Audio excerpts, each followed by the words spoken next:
We weren't supposed to grow up like this. I remember when I was young, me and the neighbor kids used to go out and play games every single day on summer night, and when the street lights came on, we went home. But after a while, things really did change. I remember me and my friend, we once went out and we went door to door knocking to ask people if they wanted to play games as a whole neighborhood. And, it started with one person and then another. They would say, "Oh no, I'm playing my Xbox, I'm good." And eventually, the neighborhood games died. And I was one of the last people to try keeping them going. And so eventually, I joined in the decay. I went and played my PS3 all the time. I was playing Black Ops 2 nonstop. I was pretty cracked at it, but it's not a childhood. The best years of my life were before that date happened. The thing that we often don't talk about when it comes to these types of things is that, sure, video games might be fun, and sure, they might be a real blast to do with your friends, but sometimes they aren't memories, especially the more you do it. If I ask you the question of, that Fortnite game you played last week, Thursday, or that Call of Duty match you had the other week, what happened during it? You could tell me what happened, just because you know what the game is, but you couldn't tell me it as an actual memory because it's not one. These games are not memories. It's the same thing over and over and over again. It's a dopamine button. It's just trying to give you joy for the game.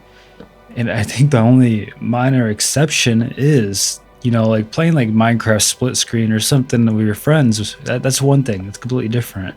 During a sleepover, that's a completely different thing.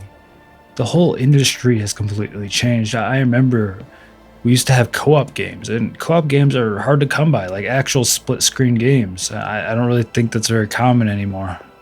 I remember when I was really young, me and my friend, we would play Modern Warfare 2 co-op campaign, and it was a blast, and now there's no such thing as split screen for the most part, and that's kind of incentivizing people to stay home and stay separated and stay apart from each other, and it's not how we're supposed to be. And it's not just that. Now it's much, much worse. If it was just, oh, okay, people play video games, so that'd be not a big deal. But now you even have it where you're going and talking to someone, you're hanging out with someone, and they're just scrolling their phone. I'm not sure if you guys ever experienced this, but have you ever been talking to someone and they start scrolling reels or shorts or TikToks or whatever on their phone? It's the most disrespectful thing you can ever feel. It's just oh, okay, I understand now. I don't matter to you at all. And it scares me that this is what we're becoming. We were not meant to be raised like this. We're not meant to grow up like this. And this is not how it was ever meant to be.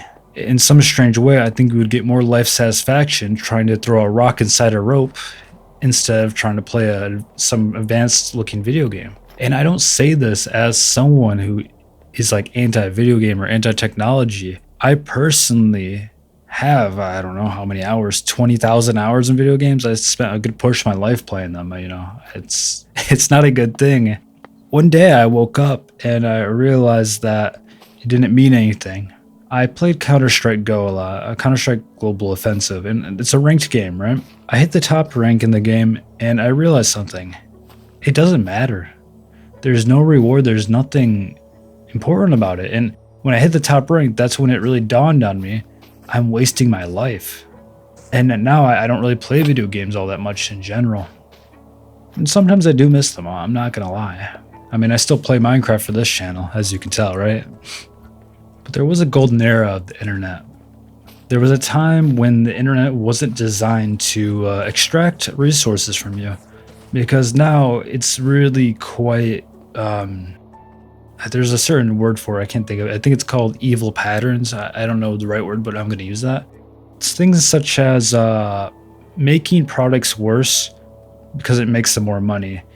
There used to be a time where you could stream without ads, right? And then suddenly now ads pop up in streaming services. There was a time where video games, you could unlock your camouflages by playing the game, but now you can buy them. The substance of the game has dwindled and dwindled and dwindled because of greed. And there's new iterations and stuff along those lines of games all the time because they just want to make more profit. And I don't know about you guys, but I'm sick of being a product. You know, there's the classic saying, if you're not paying for something, you are the product. And how much stuff do we actually pay for nowadays? Not nearly as much as we used to. But at the same time, I grew up on the PS3. We didn't have to pay for online. But I know Xbox 360 you did. That's completely irrelevant. And so in recent times, I find myself stepping back from the internet and all that. I've become hypersensitive to what I see online. It's just like I don't want to see it anymore. You know, I went on something the other day, like some social media, and I just see something, and I'm like, that's so negative. It was something about like World War III or some nonsense like that, and I'm just like, it just made me feel bad. I'm like, I don't care to see it anymore, and so I don't look at it anymore. I deleted all the apps. We're not meant to be living like this. We cannot be bombarded by all this negative info and all this stuff for clickbait.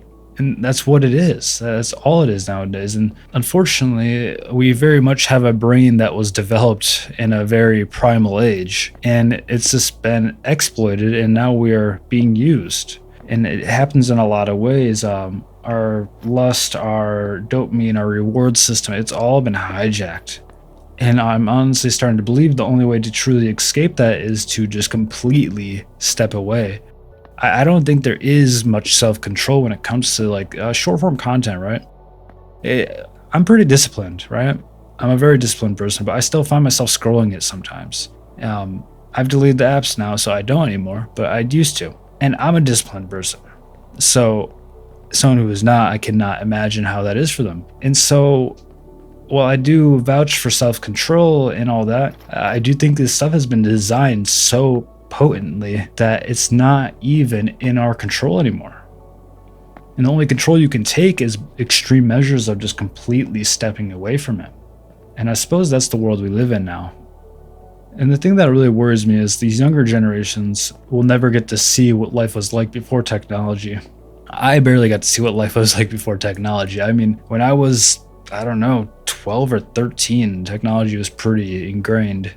But like, never getting to see that means you'll never actually understand what it's like. And when you don't know what it's like, you don't know why we should go back. The normalization of things is really what's going to be the end of us. Once we normalize this dysfunction and this decay, it will become what our life is without choice. I see it far too often where a parent and their child does not have a relationship at all. There's no connection between them because they're just both scrolling. They're both watching TV. They come home from work and they throw their kid on the iPad. We were never meant to be like this.